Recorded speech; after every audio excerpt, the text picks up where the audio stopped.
Hi, Steve Mills here, and welcome to the podcast. Today I want to talk to you about the will to win. Some of you will know that I come from a sporting background. I used to play the world's #1 participation sport at international level. And that actually, believe it or not, is table tennis. Table tennis is played by more people in the world than any other sport. It's a Chinese national sport. And even in the UK, where it's very much a minor sport, it's still played. It's a participation sport. It's not on TV every day, but it's still played by an amazing amount of people.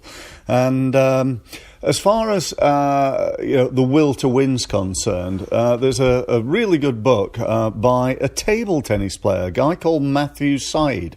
Now, Matthew became several times British champion, Commonwealth champion, and so on and so forth. And somebody who I beat many times, I also add to that. But he became a really, really good player.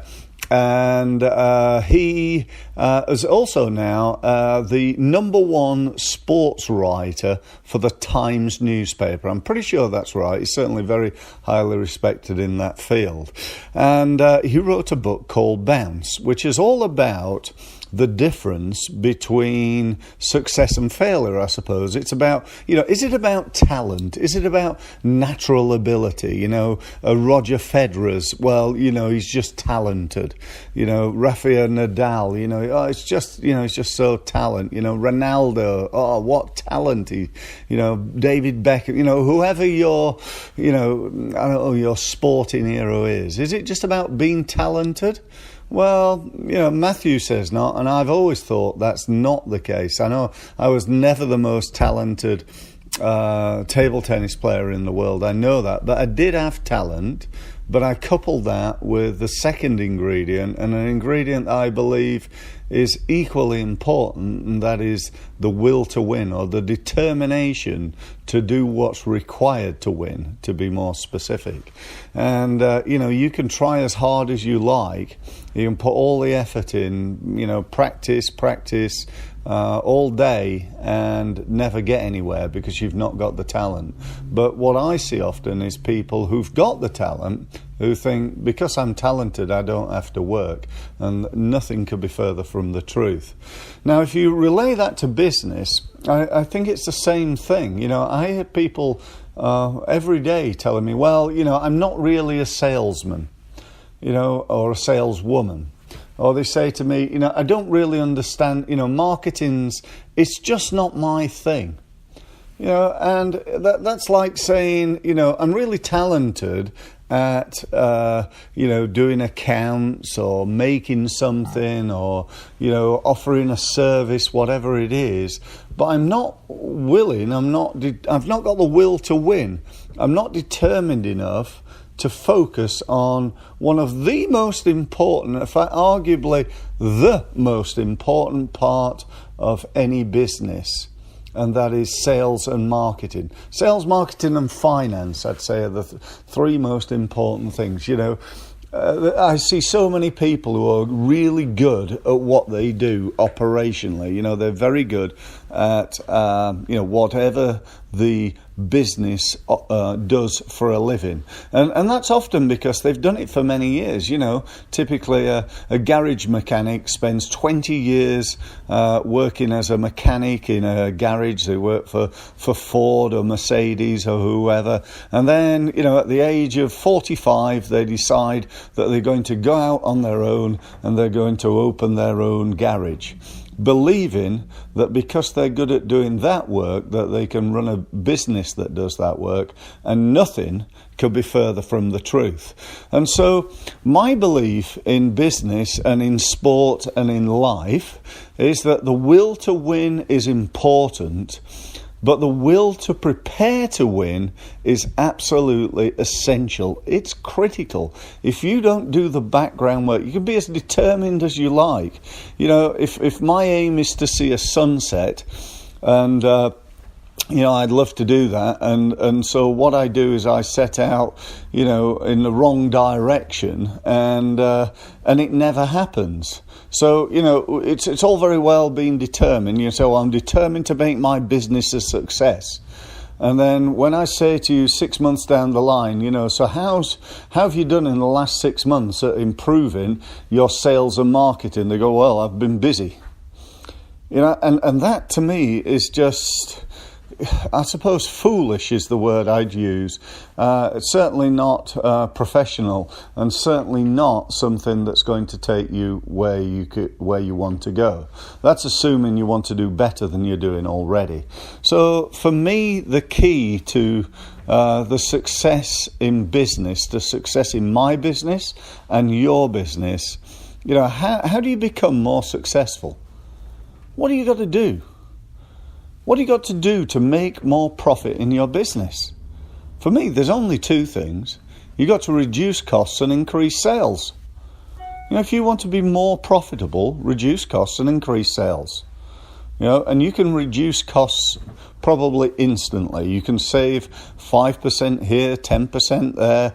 Go and turn the lights out, I know that sounds a little bit tongue-in-cheek, but it's true.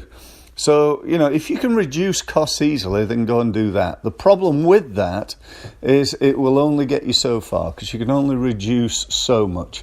Let's say you could save 15% of your costs right now in your business. Maybe squeeze it really, and get to 20%, but it's still only 20% increase in your profit. However, by increasing sales, you can increase them how much? 10%, 20, 50, 100, 200, 1,000% increase in sales. Businesses do that all the time. And it just really depends what you want and what you're willing to do in order to get that. So the message really from this podcast is to think about your business and decide where you want to go. The key to it is, yes, having the will to win is important. The will to improve is important. But the will to prepare to win is absolutely essential. And if you're like 99% of the thousands of businesses that I've worked with and for over 25 years, then one of the areas that you need to prepare to win in is sales and marketing. You need to do one of a couple of things, really. In fact, you need to do both of these things. One, you need to improve your knowledge. And the reason you need to do that is two possible reasons. One is to be able to do the work yourself, or two is to be able to outsource that work, but have enough knowledge to know what good looks like.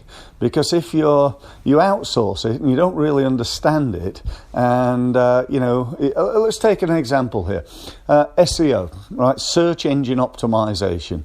I know a client who a little while ago was paying a company £2,000 per month to do search engine optimization.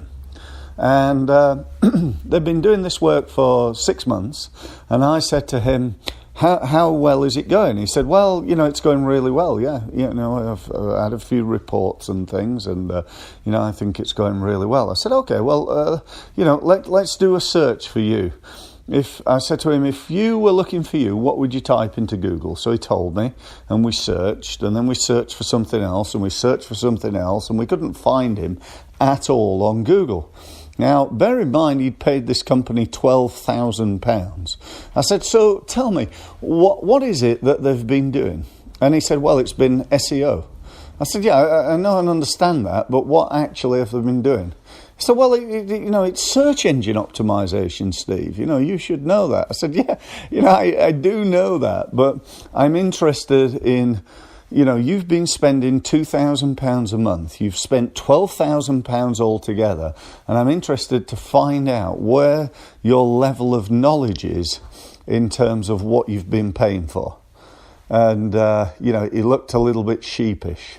And he said to me, well, to be honest, I don't understand it. I don't know what it is they've been doing other than it's SEO. And I said, well, to be honest with you, that's your first mistake. If you're buying something, if you're buying anything that you don't understand, then, that's a bit of a problem. Now, you don't need to understand everything about it. If I'm buying a light bulb, I don't need to know exactly how it works in order to be able to, to use it. But I do need to know enough to know what I need to do with this product, how long I think it will last, what it will do for me, and whether buying it is a good deal or not. And so, that really is an important factor. And the second side of it is obviously, the doing it yourself. No matter what it is in sales and marketing. Take sales, for example. You probably can't just outsource sales. And if you do, again, you risk things, don't you? If you employ a salesperson, you want to know what they're going to say, what is their script, what is their system, what happens after that, what is step 1 in the sale, what is step 2, what is step 3. We need to build an effective system in your business so that when you employ another person, and then another, and then another, and then another, we've already got a proven system that they just work the system. And I hope you're really getting this message, because this is absolutely essential. What you don't want to do is scale your business up without systems in your business. This is the way we do it here. This is the way we do what? This is the way we do everything. This is the system. This is the business system that we've implemented. We've done it over the last 10 years. We've refined it, we've tweaked it, we've improved it, and we've made this machine work as effectively as possible. Because without that, your business becomes what I call people dependent and not systems dependent. And in a people dependent business, people do things their own way. If I said to you, how good is your customer care? Your answer would probably be, well, it depends who's on duty at the time, who's working at the time, because there's no system in place. So that's about it, really. That's my message. And I hope it's of value to you. But like all things in life, it's only of value if you take it on board and use it. Knowing what to do when you go down the gym ain't going to help you lose weight. It's only when you actually go down there and, do those curls, get on that treadmill, get on the bike, do the rowing machine, do the squat thrusts or whatever it is you're going to do. Action creates results. And, having the will to win and the will to get down the gym or the will to get on the phone and make those calls is important. But without preparing to win, you're probably not going to get the results that you would like to. So that's it for this week. I hope you enjoyed this week's podcast. I wanted to just do a little advert on the end, and that is, one of the things that I run is something I call my private practice.